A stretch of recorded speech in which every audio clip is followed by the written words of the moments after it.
no livro de Lamentações de Jeremias. Não tem Lamentações de Jeremias, porque são lamentações. Hoje é um culto de doutrina, culto denominado de culto de doutrina. Sabendo que esse culto ele é denominado só na Assembleia de Deus, tá, pessoal? A gente fala culto de doutrina, mas se a gente for pela teologia, todo culto é um culto de doutrina, tá bom? Todo culto é um culto de doutrina. Não existe culto único de doutrina específico na igreja e outro não. Todos eles são de doutrina, porque a palavra de Deus, ela é uma doutrina, tá bom? Então, como é culto de doutrina, a gente já, culto de ensinamento, a gente começa a ensinar desde já. Então, Lamentações 3, de 39 e 40. O texto sagrado diz exatamente assim: de que se queixa, pois, o homem vivente, queixe-se cada um dos seus pecados. Esquadrinhemos os nossos caminhos, experimentemo-los e voltemos para o Senhor. Vou ler o texto de novo. De que se queixa, pois, o homem vivente? Isso é uma interrogação da palavra. Queixe-se cada um dos seus próprios pecados. Versículo 40. Esquadrinhemos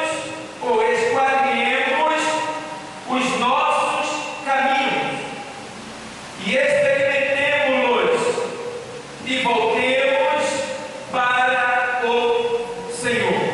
Amém? Podem sentar. Glória a Deus. Amados, nós temos aqui um texto que eu queria aproveitar. Uma correção.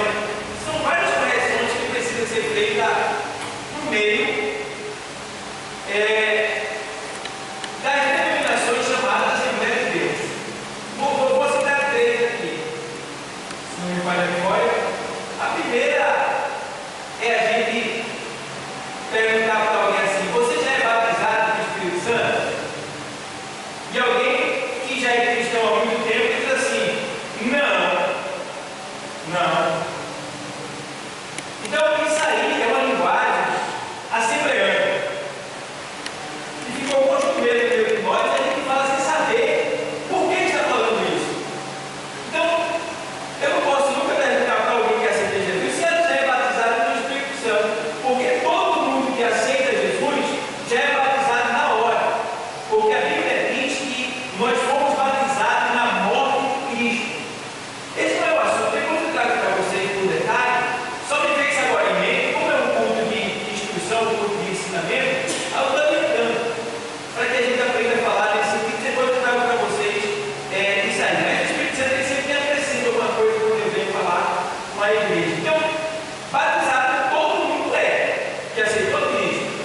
Agora, a gente poderia perguntar assim: você já é revestido com o Espírito Santo? Aí é diferente. A gente aceita Jesus, é batizado, recebe as virtudes do Espírito Santo, ele já está em nós. Foi batizado. O antigo batizado, o Antigo Testamento foi batizado em Moisés, quando passou pelo Mar Vermelho. Tá? E o Novo Testamento, nós fomos batizados na morte de Cristo, quando ele morreu na cruz. Tá? E o outro ponto, se não me falha a memória agora, deixa eu ver se eu me lembro, tem essa questão do batismo.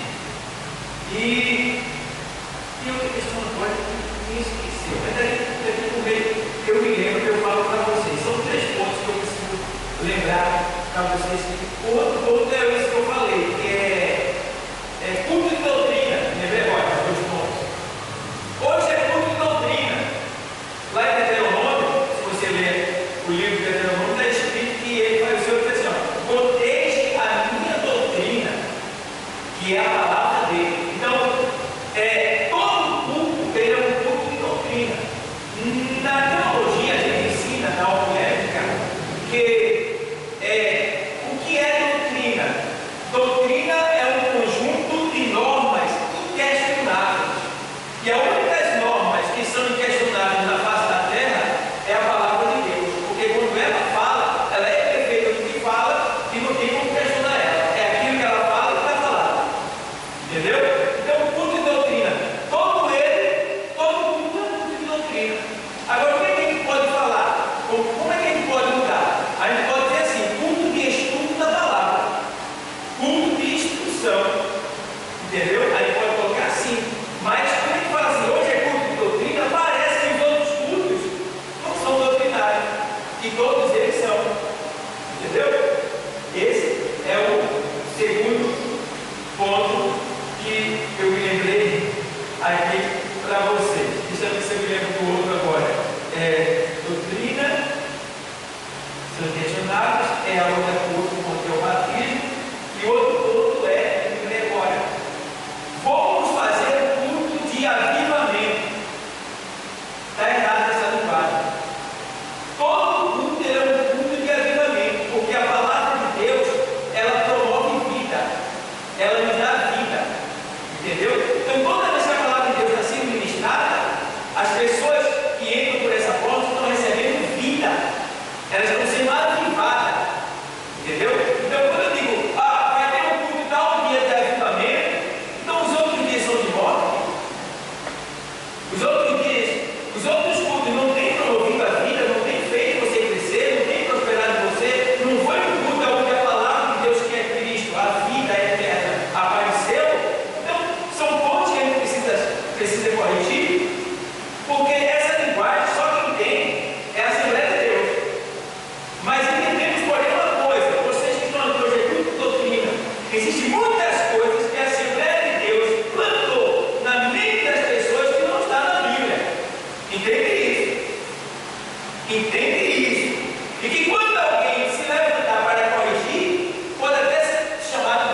dizia que não podia ir à praia e não podia ter televisão de casa. E ele foi disciplinado pela televisão, não fala de memória. E até hoje eles não enviaram. Quem vai roubar? Quem inventou essa historinha, porque ele está na vida isso. Então, antigamente, a televisão era do diabo. E hoje tem tudo que vem em casa. E agora? Antigamente, a internet do computador era do diabo. E hoje tem tudo em casa. E agora? Costumes. Usem costumes sem base bíblica. Dogma humano. Que só vem praticar a igreja. Entendeu? Então, eu tenho um amigo que ele diz assim: na sua igreja tem doutrina, pastor, não é claro, mas tem culto de doutrina. Tá? No alto porque tem culto de doutrina. Em Cabeçudo a gente tem culto de doutrina, mas nós somos culto de estudo da palavra. Então tem essas questões aí. Igrejas que não tem doutrina, para mim, está fora. Eu vou olhar assim para ele, que falta de conhecimento, infelizmente, né? Que ignorância. Porque todo culto é um culto de doutrina. Amém, igreja? Alguém tem alguma pergunta para fazer em relação a essas coisas que eu falei? Alguém tem uma pergunta para fazer? Hoje é culto de doutrina. Você levantar a mão assim e dar a pergunta, eu posso te dar. E há uma dúvida que você tiver, tá bom? Não tem problema nenhum, certo? Agora, a gente precisa aprender isso para que ninguém venha de certa forma, nos criticar. Porque as denominações que têm mais conhecimento, né? Tem líderes que são famosos, né? Que são doutores, teologia e tal. E também lá no sul a gente está achado como um povo atrasado. E aí não pode confirmar com essa, digamos assim, esse tema, esse nome aí, esse bordão aí. Não, nós tem que crescer no conhecimento, tem que crescer. A gente tem que buscar o Senhor, tem que realmente corrigir esses pontos que são pontos atrasados, que tem realmente, se a gente ficar lá em cima com uma linguagem dessa, a gente vai ser envergonhado. Alguém vai dar para a gente assimilar e. Então, temos que ter esse cuidado. Agora, deixa eu entrar no texto de novo, que a gente lê, tá? Desculpa aí, mas como é culto de doutrina, a gente tem que, culto de ensino da palavra, a gente tem que ajudar vocês a corrigir esses pontos, certo? E eu vivi assim por muito tempo, mas estou liberto desses tradicionalismos que a igreja ainda não tem, infelizmente.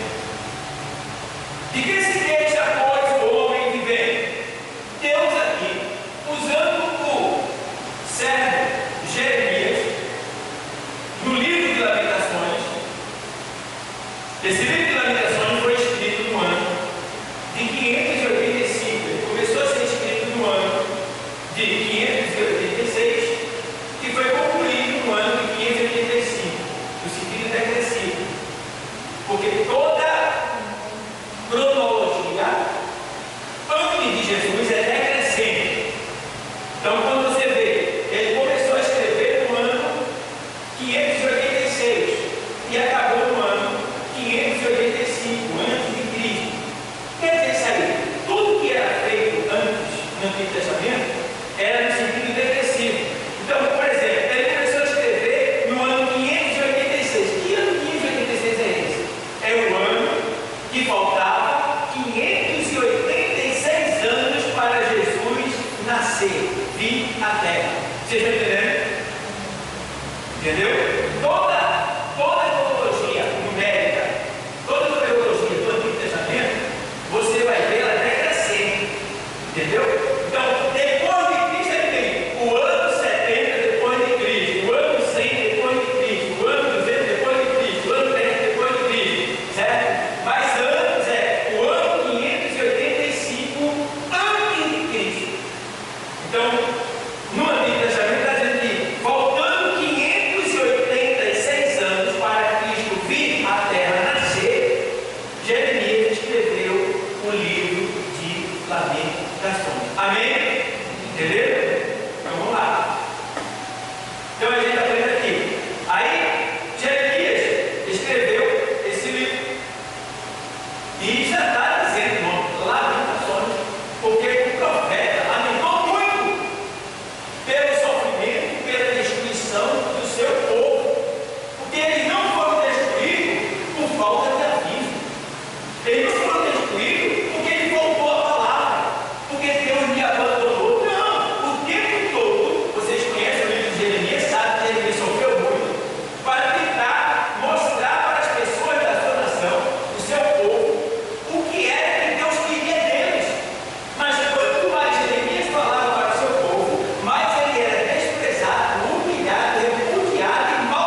mais memória, ele diz assim, olha, porque, aí vamos lá, vê lá, o Tiago, só para você ter uma ideia, você guardar isso aí no seu coração, você deve orar pedindo para que Deus tenha misericórdia, ajude essas pessoas, mas entenda que quando você quiser, Deus não vai pegar, porque Deus não é nosso empregado, entendeu? Deus, ele sabe a hora de agir. Então aqui, no livro do profeta, né, do servo seu Tiago, 1:20, diz assim, porque a ira do homem não opera a justiça de Deus. Achou aí? Tiago, aí? 1:20. Porque a ira do homem não opera a justiça de Deus. Quer dizer isso aí? Que quando eu estou furioso com alguém por causa de algo errado, e eu digo para Deus, eu quero que Deus entre em providência, eu quero que Deus haja a luta, eu quero que Deus pegue o cara, quebra a perna dele, bote na cadeira de roda, bote no leito, arrebente ele, Deus não vai fazer nada disso. E quando vai fazer hora, vai livre. Parece que o cara está mesmo mandando mesmo, parece que a pessoa está mandando mesmo. E você diz, por que é que isso acontece? Porque Deus, ele não é movido pela nossa ira. Está entendendo? Deus não é movido pela nossa ira. Quando a nossa ira é contra alguém semelhante a nós, quando a nossa ira ela vem acompanhada de uma vingança pessoal lá dentro do nosso coração. Lá no fundinho, a gente vai querer se vingar. Mas como ele não pode fazer, o que é que vai ter que fazer? O que Deus vai fazer? Está entendendo? Então, o melhor que ele faz é pedir misericórdia, pedir para que Deus ajude essa pessoa, para que ela se converta e mude de vida, mude de atitude, isso é o mais certo. E deixa lá. Agora, também tem uma coisa: Deus não vai pegar quando você pedir, Deus não vai pegar quando você orar, Deus não vai castigar. Mas quando você tiver esquecido, você nem se lembra mais. Ele também não, ela também não. Aí, irmão, de repente, chega o encontro, chega o encontro. Aí o bichinho, a bichinha, vai parar lá na UPA. Quem sabe, deve ser que sabe, não vou nem falar o nome. O encontrozinho, vai que você vai conversar, entendeu? Aí você está meio esquecido também. Porque se Deus pegar quando você pega, você quer, eu não disse que Deus ia fazer, eu não disse, então, isso vai até se alegrar. Então, eu não trabalho dessa maneira. Então, esse texto está dizendo que a ira do homem não faz a justiça de Deus agir. Certo? Então, fica ciente disso. Vamos lá. Voltar para o texto de Jeremias. Então, chegou o ponto do povo de Deus ser destruído completamente. Tá? E, voltando ao assunto que eu estava falando em relação ao desprezo de Jeremias, chegou um momento que Jeremias pregava o que acontecia, e ele diz assim: Deus, eu estou de mal de tudo. Eu não quero mais conversa contigo, não. Olha, não fala mais comigo, eu não quero mais saber do Senhor, eu não vou mais falar do Senhor, me deixe de Deus. Olha, daqui a pouco se encontra Jeremias falando de Deus, profetizando acerca de Deus, falando em nome do Senhor. Ele não disse que ia mais falar comigo, ele não disse que não queria mais nada com Deus. Irmão, quem é de Deus e quem tem Deus não pode se separar de Deus, porque Deus está dentro de si. Não adianta. A pessoa sente desejo, é algo que você não sabe explicar. É aquilo que o Senhor diz: olha, se alguém me ama, guardará a minha palavra, e eu e o meu Pai viremos para ele, e faremos morada nele. Está entendendo? Aquele texto ali, 15, 7. Se vós estiverdes em mim, e as minhas palavras estiverem em vós, primeiro quem quiser que será feito, aqui para a glória da obra de Deus. Tá? Estão vendo? Então, aqui chegou o momento que Jeremias escreveu o livro de Lamentações para relatar todo o acontecimento, todos os fatos e a razão pela qual o povo de Deus pereceu. Tá? E agora o Senhor usa ele e diz assim: do que se queixa, pois, o homem viver? Irmão, me diga uma coisa: quem tinha tanto amor pelo seu povo, que ele chegou a interrogar e questionar, dizendo: mas meu Deus,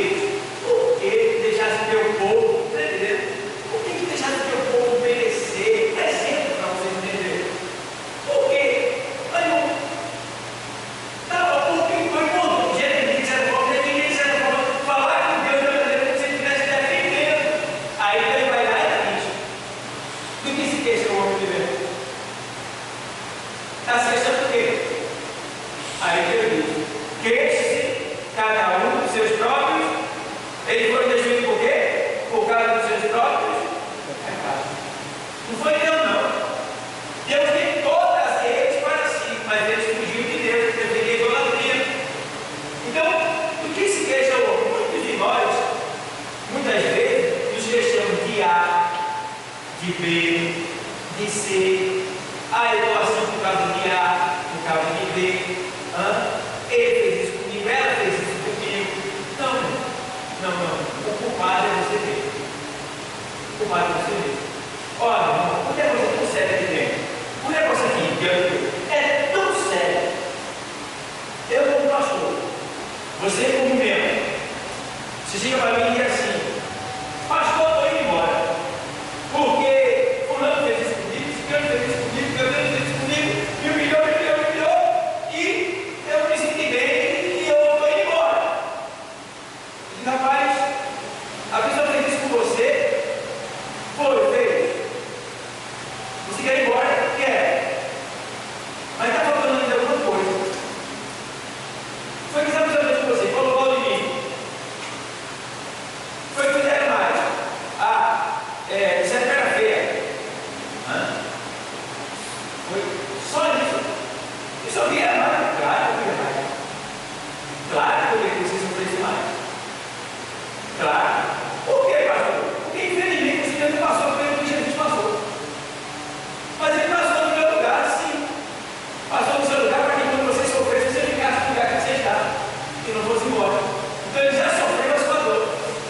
Então você não tem argumento nenhum para ir embora. Porque o culpado que você está sofrendo é você mesmo. E se você falar que as pessoas fizeram tudo igual com você, aí eu vou dizer, falta uma coisa ainda. Por quê, pastor? Eles te mataram. Eles te mataram, não? Então está falando isso ainda. Por quê? Jesus passou por tudo e ainda foi morto. Você não foi morto, não? Então está faltando ainda. Então você tem argumento para ir embora. Então ele não tem desculpa nenhuma para ir embora daí. Nenhuma. Diante de Deus, não. Porque a Bíblia diz que em tudo ele foi tentado, mas sem pecado. Em tudo. Ele sofreu toda a nossa dor. Aí você quer dizer, Deus, assim que eu me sinto assim, meu Cristo, ele vai guerra. Se tu tivesse naquela vida, eu quero tristeza. Se tu tivesse, meu Deus do céu. Se tu tivesse lá. Então, a gente tem esse costume de, por qualquer coisa, querer voltar atrás. Querer desistir. Quando na verdade a gente culpa B, mas na verdade o culpado somos nós. Tem desculpa. Você é culpado. Tudo que nós sofremos hoje é consequência do que ele fez ontem. Meu marido pastor, meu marido é muito chato. É muito chato. Ele, olha, rapaz, ele está faltando alguma coisa. Você não viu isso na hora de casar? Só beber depois de casar, tudo bem. Já que ele foi casar, tem que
reinar como Cristo no milênio. Seremos sacerdotes e reis. A nação que? Nação santa. O povo adquirido para ter a ciência das virtudes daquele que nos chamou das trevas para a sua maravilhosa luz. Então o que eu quero focar aqui? A nação santa. Qual nação é santa na terra? Estados Unidos? Jerusalém? Bogotá? Bolívia? Qual nação é santa na terra? Tem uma nação santa na terra? Nenhuma. Então, nós somos uma nação que não está aqui, está lá no céu. Entendeu? Aí eu pergunto para você: ei, qual é o dinheiro dos Estados Unidos? Qual a moeda dos Estados Unidos? O dólar. Qual a moeda da Argentina? O peso. Acho que é o peso, não vai ter memória. Qual a moeda da África? Pelo menos lá em Moçambique, Medical. Qual a moeda da Espanha? De Portugal? O euro. Então, cada nação tem a sua moeda. A nossa nação também tem uma moeda. Entende isso? Qual é a moeda da nossa nação? Que mantém ela? Que faz ela se permanecer aqui na terra? É o dízimo. O dízimo é a moeda da nossa nação aqui na terra, quando nós estamos aqui.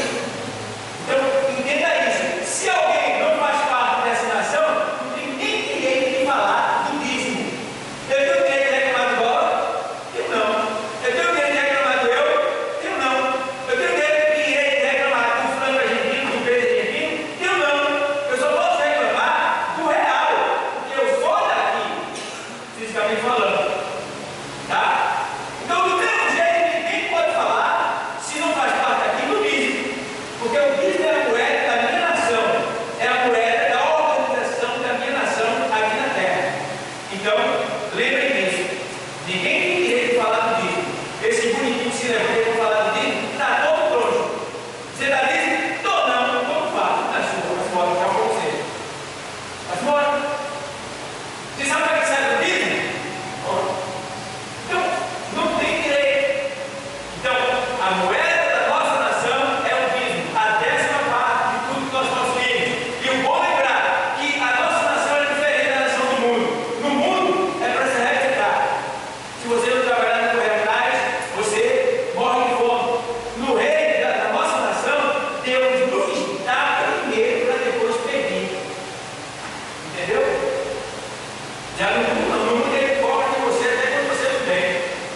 Enganoso é o coração, mais do que todas as coisas, e perverso.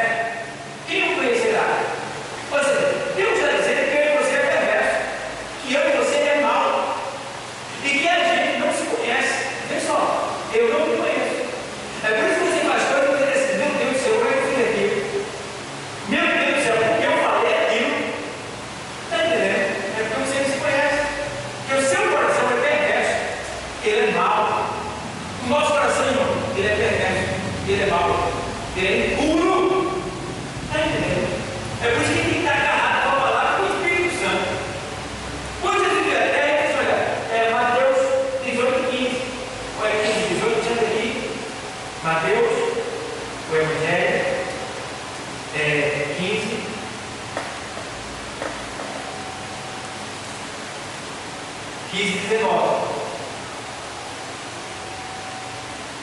Ele diz assim: porque do coração procedem os maus, o quê? Pensamentos, mortes, adultérios, prostituição, furtos, falsos testemunhos e o quê? Blasfêmia. Vê o que tem no teu coração e no meu também. A gente terá uma vida, né? De perfeito, né? De bonitão, pode ficar paletó, pode ficar bem bonito, cheiroso, tudinho, mas o teu coração é mau. Não é ruim, não vai. Não é perverso. Por isso que tem que estar lá: socorro, Jesus, socorro, meu Deus, me acorde, me ajuda, me ensina a lidar com o meu povo, me ajuda, me dá sabedoria para eu lidar com as pessoas, para eu conversar, para eu entender as pessoas, me dá sabedoria. Aí não pede isso, muitas vezes. A gente pede o que é necessário para a gente, né? E não pede o que é necessário para Deus. O que é necessário para Deus? Que eu peça sabedoria, amor, que eu seja paciente, que eu ame o meu semelhante, entendeu? Que eu faça a obra, que eu leia a palavra, que eu me consagre. Isso é a vontade de Deus na nossa vida. E a gente não pede para fazer isso. Então eu tenho que ler: Senhor, me dá o desejo de orar, Senhor, me dá o desejo de ler a tua palavra, Senhor, me dá o desejo de jejuar, Senhor, me dá o desejo de me consagrar, me dá o desejo de evangelizar, me dá o desejo de perdoar, me dá o desejo de fazer isso para ti. A gente não pede. A gente deseja para pedir algo para a gente, mas não pede para Deus. E é isso que Deus quer: o reino de Deus em primeiro lugar. E aquilo que eu não pedi para mim, ele já sabe que eu estou precisando, então ele vai acrescentar. Porque isso faz parte das demais coisas, o mais ele fará.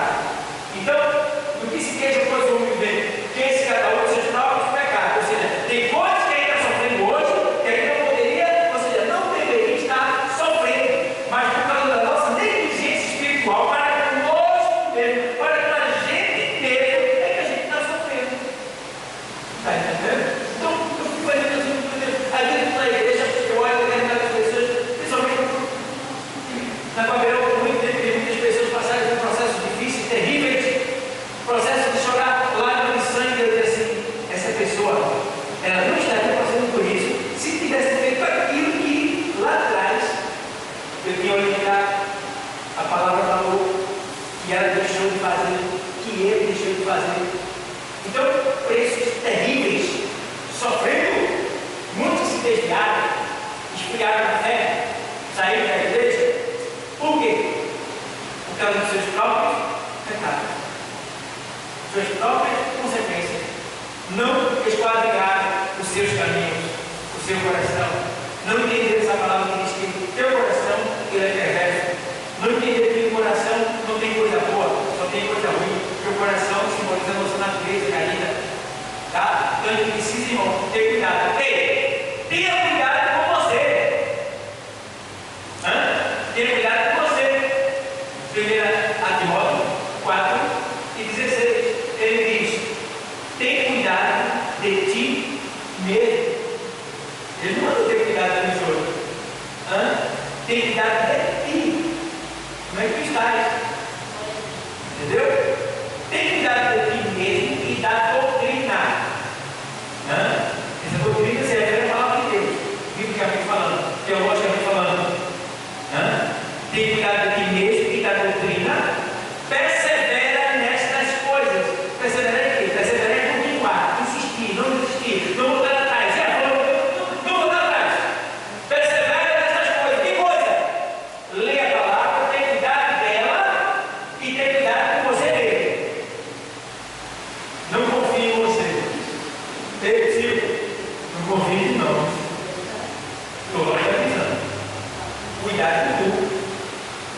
Tu tem que dar atitudes. Não confia em tu, não. Cuidado. Pede para que o Espírito Santo te envolva por completo. Para que ele te revele quando você estiver saindo do Espírito. Tem que dar a doutrina, percebendo essas coisas, porque fazendo assim, salvarás tanto a ti como aqueles que te ouvem. Então, eu vou ganhar as pessoas para Deus com o meu cuidado com a doutrina, com a minha perseverança na presença de Deus. Está entendendo? Tenho cuidado de mim mesmo. Então, eu entendi que não tem cuidado de mim mesmo, por exemplo, um dos comportamentos que demonstram que você não tem cuidado de si. Você faz a profissão hoje, você está, Pai do Senhor, amém, amém, amém. Aí passou outro dia, Pai do Senhor. Aí você pensa, você já começa o comportamento da pessoa, já fez você pecar. Eu sempre se questionando, o que foi que eu fiz? Por que essa pessoa não olhou para mim? Por que ela me tratou assim? Está entendendo? E tem que ter cuidado com isso. Paga alguma coisa para sorrir? Paga alguma coisa para sorrir? Paga para sorrir? Paga? Não. Se paga nada para sorrir. E por que você não sorri? Por que você não sorri? Porque eu sou palhaço, cara. Quem dera que todo mundo fosse um palhaço. A gente teria menos escândalo na presença de Deus. Por quê? Ele estaria sorrindo constantemente. Você já olhou que o palhaço, além de sorrir, ele desenha uma boca sorrindo? Já olhou? Ele desenha uma boca bem grande. Parece que o sorriso dele é maior do que da boca. Entendeu? Então a gente precisa realmente sorrir, apertar a mão, abraçar, exortar uns aos outros com cânticos espirituais e com salmos. Deus é contigo, Deus é fiel, levante a cabeça, tu és uma bênção. Mas não. A pessoa pode ser amém. Isso amém. O que eu fiz da outra pessoa? Então, cuidado com o seu comportamento. Para que através do seu comportamento, outras pessoas não tenham pecado. E outra coisa, quem vai vir para a igreja se você anda? Poxa, que irmão esquisita. Olha que cara esquisito. É da igreja da Deus. Quem é que vem para cá, irmão? Ninguém vem para cá, não, irmão. Sorria, aperta a mão. Boa noite, bom dia, boa tarde. Está voltando vocês lá, viu? Sua cadeira está lá, tá? Ei, o rei te aguarda. Eita, o rei tem um projeto livre na tua vida. Ele me disse isso. Está mentindo? Está entendendo? E a gente passa, vê um monte de gente. Aí a gente até conhece, mas fica com medo de falar. Fala para ver se não vai pisar na autoridade. E ele vai se curvar e vai baixar a cabeça e vai dizer: irmão, é verdade, irmão, é verdade. Use a virtude do Espírito Santo que está em você. Use o poder de Deus que está em você. Abre a tua boca e eu te encherei. Diz a palavra de Deus. Ganhe vidas com o seu corpo, com a sua boca, com o seu olho, com a sua roupa, com o seu dinheiro, com a sua vida. Ganhe almas para Deus. Porque tudo que você tem foi Deus que te deu para que você pudesse negociar aqui na terra e comprar almas. Ele me deu talento para comprar almas. Esse talento é para comprar almas. Comprar com o nosso sacrifício. Entendeu? Comprar com a nossa vida. Então, persevera. Cuidado. Tem que cuidar de ti mesmo. E da doutrina. Voltando para a fundamentação, a gente vê que devemos esquadrinhar. E a gente vê, de certa forma, a ira de Deus manifestada no livro da lamentação. Porque o povo não quis deixar o pecado. Por essa razão, Deus permitiu que eles fossem destruídos.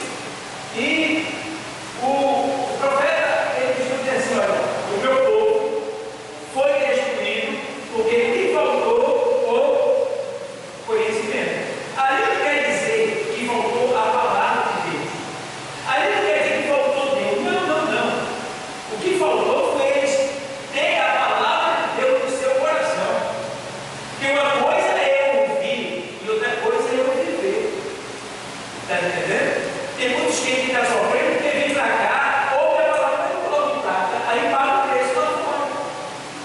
Tem coisas que a gente sofre que a gente não estaria sofrendo se colocasse a palavra do Senhor em evidência na nossa vida.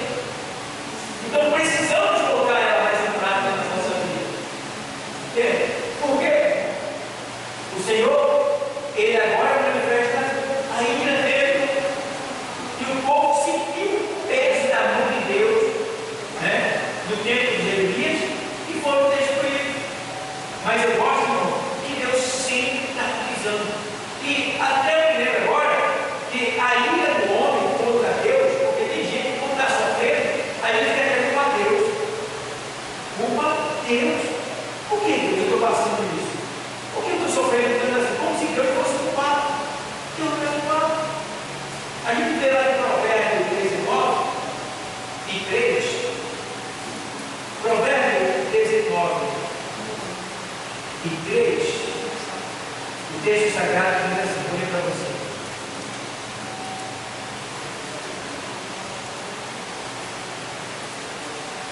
A justiça do homem perverterá o seu caminho, e o seu coração se irará contra ele, contra o Senhor, contra Deus. Quantas pessoas não fazem o que Deus manda, fazem o que Deus quer, e depois culpa quem? Culpa Deus ou alguém da igreja. E agora? E agora?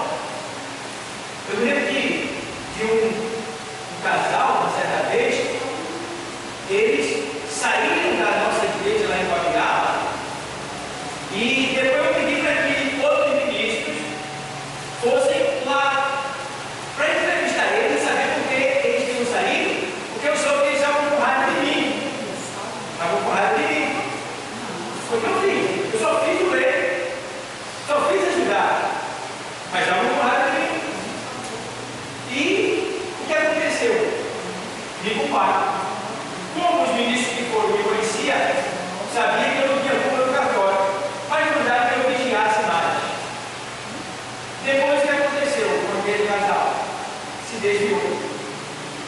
Foi para o mundo, se separaram, se perderam completamente. Aí depois, um deles volta. E aí, me encontro na igreja, e eu falei e tal, queria falar, mas falei. Aí, no final, eu quero falar do seu pastor. Porque eu queria te pedir perdão. Ah, tá tudo bem, nem se preocupe. Me preocupo sim. Eu queria rancor no coração, tinha raiva do Senhor, fiquei com raiva do Senhor. Eu lhe culpei coisas que o Senhor não tinha culpa. Vem só. Aí eu olhei assim e disse, meu Deus, muito obrigado. Porque aquela pessoa dava a impressão que ela tinha se destruído por minha causa.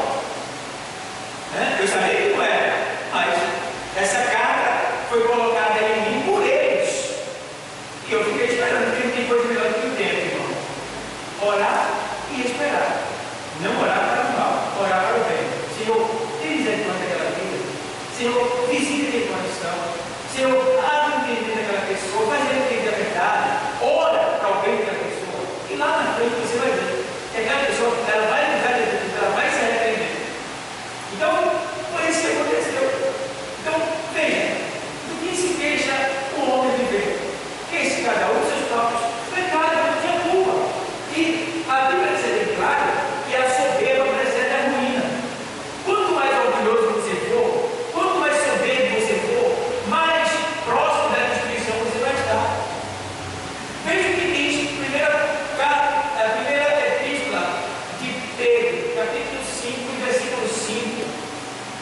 O texto diz que ali devemos exortar uns aos outros e ser humildes. E ali o Senhor diz assim, primeira epístola de Pedro 5 e 5, na sequência. Aí ele diz, olha, sujeitai-vos, vou falar melhor, primeiro de Pedro, eu sei que lá ele dá graça aos humildes e deseja subir, mas deixa eu ler. Primeiro de Pedro, alguém pode ler? Se achou? Eu já achei, mas se alguém quiser ler, pode ler. Vou ler para vocês. Severamente vós, jovens, sede sujeitos aos anciãos, e sede todos sujeitos uns aos outros, E revestimos de o quê? Porque Deus resiste a quem? Soberbo é orgulhoso, tá? Mas dá graça aos. Imagina Deus resistindo a uma pessoa. Ei, imagina Deus resistindo a uma pessoa. Você não vai fazer aquilo, está ferrado. Está ferrado. Deus não gosta de soberba. Deus não gosta. Orgulhoso, orgulhosa, Deus não gosta. Irmão, existem pessoas aí no mundo que Deus tem. Essas pessoas que fazem ostentação na internet. Entende, né? Mostrando carro limitado, tem muito dinheiro, você pode ganhar na frente, se inscreva aqui, você quer, eu tenho isso, tem aquilo. Deus odeia aquilo. Odeia. Aí quando Deus tem olho para mim, porque Deus sempre Deus, se Deus conjunta a sua glória para a vida de nós. Entendeu? Deus é um Deus tão humilde. Humilde. E essa humildade de Deus está em Jesus Cristo. E de Jesus Cristo deve estar em nós. Porque ele disse: vinde a mim, todos que estão cansados e oprimidos, e eu vos aliviarei. Tomai sobre vós o meu jugo e aprendei de mim, que sou orgulhoso e soberbo. Entendeu? Foi assim que ele falou? Aprendei de mim, que sou orgulhoso e soberbo. Foi assim que ele falou? E aprendei de mim, que sou manso e o que? De coração. Entendeu? Aprendei de mim, que sou manso. Tem gente que é brava, né? Qualquer coisa, tudo bem, a pessoa do meu carro vai escutar. Não fica calada, não. Eu digo na cara. Não é? Na cara. Você quer gargalhar? Comigo é assim. Eu falo a verdade. Não é? Eu não levo para casa, não. Não é? Chegou a irmã lá embaixo da gente assim: eu não sou túmulo, não, para guardar segredo, não. Já que a senhora não é túmulo e não guarda segredo, eu vou te contar um segredo. Posso te contar? Ela falou: pode, vem cá. Olha, Jesus disse para mim que a gente tem que pregar o evangelho por onde ele passar e dizer: Jesus está voltando. Gente, esse segredo engraçado, ela não quer dizer isso para ninguém. Ela não disse que guardava o segredo. Eu disse que eu segredo para ela. Irmão, Jesus me disse que é para eu dizer para todo mundo que ele está voltando. Né? E eu não vejo ela dizer isso. Entendeu? Mas qualquer coisa errada dos outros, aí eu pergunto para você: quando uma pessoa recebe do céu, lá não é. Temos que ter cuidado. Temos que ter cuidado com a gente.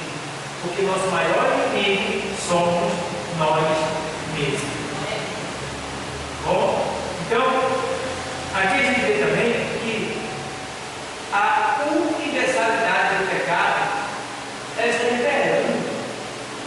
Isso é desde Gênesis 6 e 5, quando o Senhor disse para Noé: olha, ele disse para Noé, ele disse assim, lá em 6 e 5, ele disse assim: ó, o meu povo, ou seja, o meu espírito não contenderá mais com o homem. Eu vou tirar o meu espírito do homem. Ele só vai viver 120 anos com o homem daquela época. Então, o que foi que Deus estava dizendo ali? Eu não vou deixar que o meu espírito tente convencer mais o povo, porque o povo não quer me ouvir. Então, o meu espírito vai sair. Irmão, quando o espírito de Deus sai, o que é que vem? Destruição e morte. Foi o que aconteceu. Deus tirou o seu espírito, parou de convencer o homem e destruiu tudo com um dilúvio, porque ele deu Deus. Noé ainda pregou, mas ele não se converteu. Entende? Então, a gente vê que Noé ali pregou mais ou menos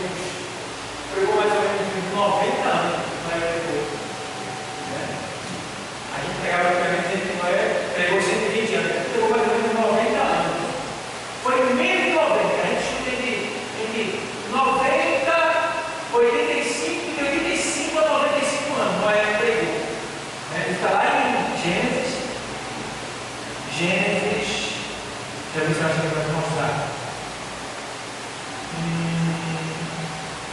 Gênesis. Aqui, ó.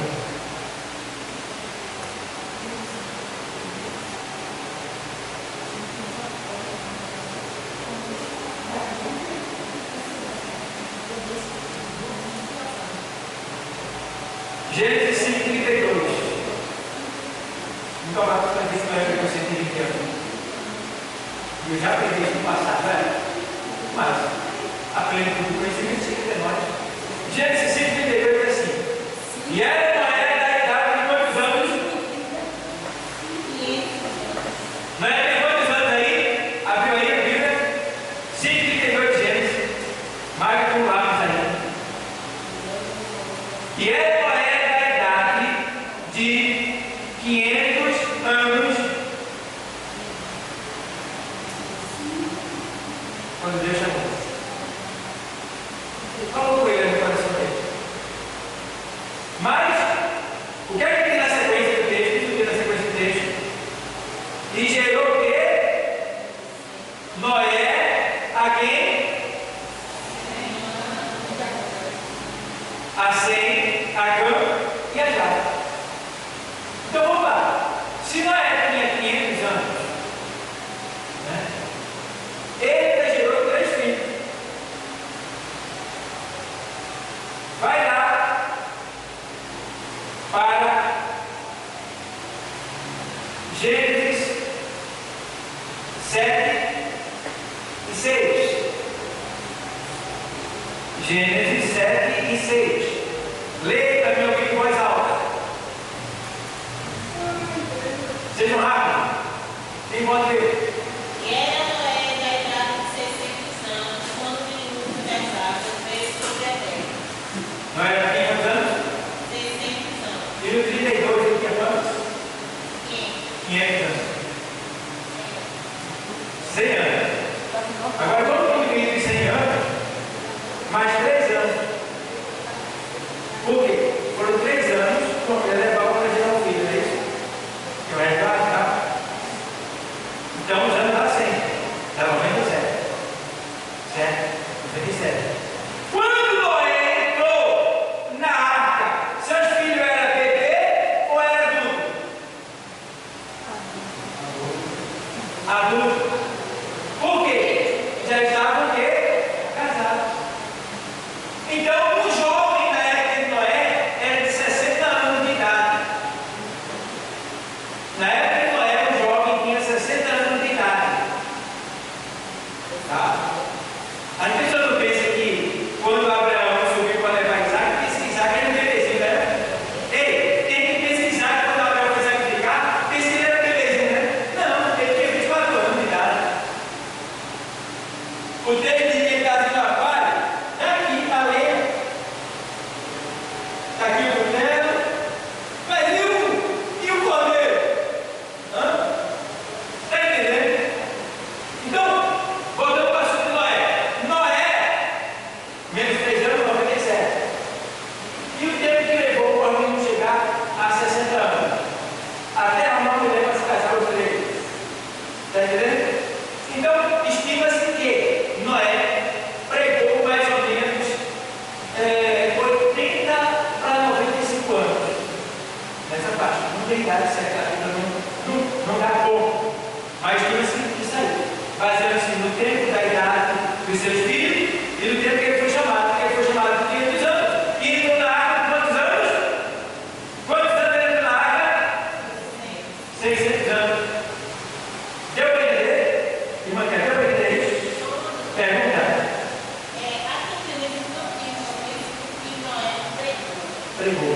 Aí tem o passado de uma pessoa que ele era pregoeiro. Muito bem. Mas da onde ele tirou? Ele era pregoeiro, se no Antigo Testamento não diz que ele pregou. Não tem essa passagem, esse momento que Noé passou para o inferno. Porque Noé, para você pregar, não precisa nem você falar. Você prega com a sua vida.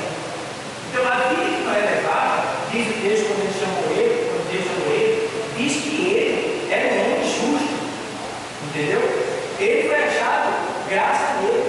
Então a vida dele já era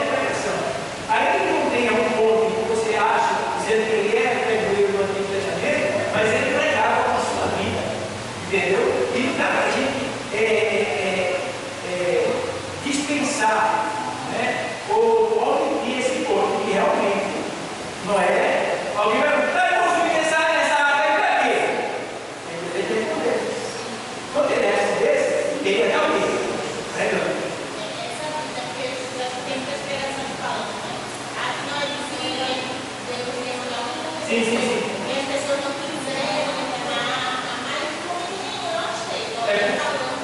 Mas nem tudo você vai achar na Bíblia. Mas se você fizer uma exegese do texto, o que é exegese?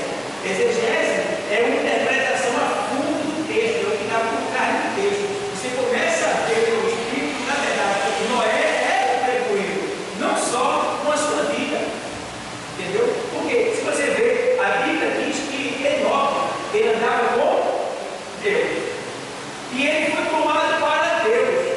Ele não vê como é que ele foi tomado. A gente não vê nenhum sinal aqui. Como é que ele foi tomado? Ele só sabe que ele subiu. Mas a Bíblia diz que ele foi tomado, até todo o Testamento testifica disso. Entendeu? Então, nem tudo que você quiser ver na Bíblia, você vai ver. Mas você vai ter essa explicação, por exemplo. Não tem coisa melhor do que quem está falando isso daí, que é Pedro, né? Que ele é Pedro. E quem era Pedro? Um homem usado pelo Espírito Santo. E aqui o próprio Pedro diz que nenhuma profecia foi escrita por vontade humana. Mas os homens santos, escolhidos por Deus, receberam do Senhor a revelação do Espírito e a escrever. Entendeu? Então, não tem prova melhor do que essa no Novo Testamento. O apóstolo Pedro dizer que Noé era pregoeiro da justiça. Se fosse eu ou você, dava para ele ficar em dúvida. Mas está claro. Entendeu? Porque o Novo Testamento é o caminho da revelação do Antigo. Deu para entender uma coisa? Deu? Amém? Então, pessoal, tá aí. Eu acho que essa dúvida deu para entender, né? Noé, não é isso? Então, fique melhor, porque quando for melhor, vai pegar no livro. Vai, né? Porque a gente está aprendendo, achando que está abafando e tem alguém dizendo assim, precisa de conhecimento, precisa de mais entendimento, né? E eu dou graças a Deus, porque eu não sei nada.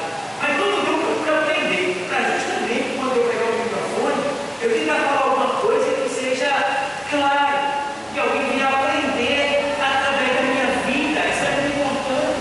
E vocês têm isso dentro de vocês. Vocês têm muita coisa. O problema é que os crentes têm comer e dar para ninguém. É pirangueiro. Come, fica gordo e não dá para ninguém. Está na hora de você pegar essa cultura e dar para o povo, para o mundo.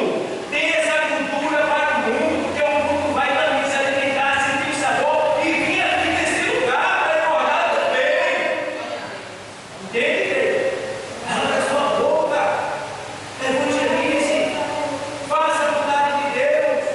Então, voltando para o assunto de alimentação, que a gente entende que o homem, ele só se cuida do que ele faz dele, ele não pode roubar ninguém, certo? Entender que ele também tem que se auto-examinar todo dia, porque todo dia ele pega, todo dia ele erra, tá bom? E entender também que o Senhor criou realmente o Espírito dele, o povo da época de Noé, tá? E eles ficaram sem o Espírito para não conhecer o pecado.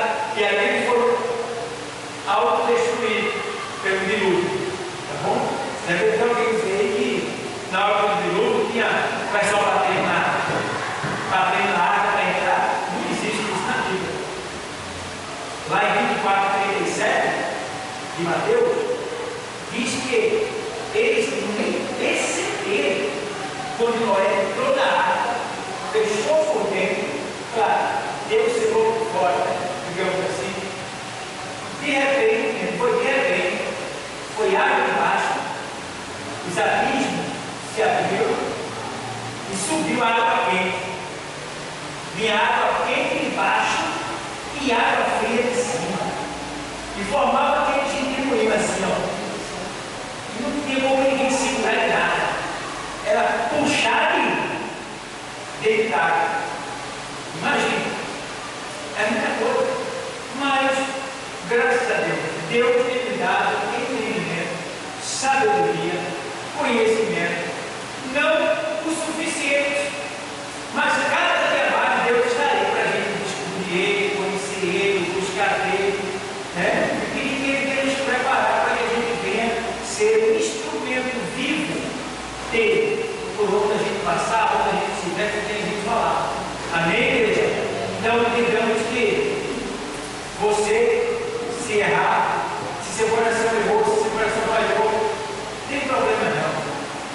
Passou. Hoje você chegou aqui. Então faz o seguinte: o Senhor diz assim para o profeta: filhinho, dai-me o teu coração. Filho, dai o teu coração. Por quê? Deus amou muito de tal maneira que deu o seu Filho unigênito, para que todo aquele que nele crê não pereça, mas tenha a vida eterna. Estamos vivendo aí. Bom, e João, o apóstolo João, escreve na sua epístola dizendo assim: ó, se andarmos na luz, como ele na luz está, temos comunhão uns com os outros, e o sangue de Jesus Cristo, seu Filho, nos purifica de todo o pecado. Então, diferente do tempo de Jeremias, se a gente pecou hoje, o que a gente cometeu até hoje, Deus aqui nesta noite, Ele perdoa. É só você se arrepender, é só você voltar atrás e entenda que se alguma coisa acontecer na sequência, não é A e B recuado, é você mesmo. Porque a gente peca, pede perdão, Deus perdoa, mas as consequências ficam. Vamos lá, o cara tomou um monte de cachaça, arrebentou o fígado dele, nem percebeu, mas aceita Jesus. Aí fica aqui uma vez, até simbólico, aí fica até alegre, e também com 2 pés, e de repente, o cara está com problema no fígado. Aí tem que correr, socorrer e tal. Aí alguém fica com pena e diz: não, aí tem que acreditar, mas quem está sofrendo assim, né? Quem é o culpado? É Deus. Porque antes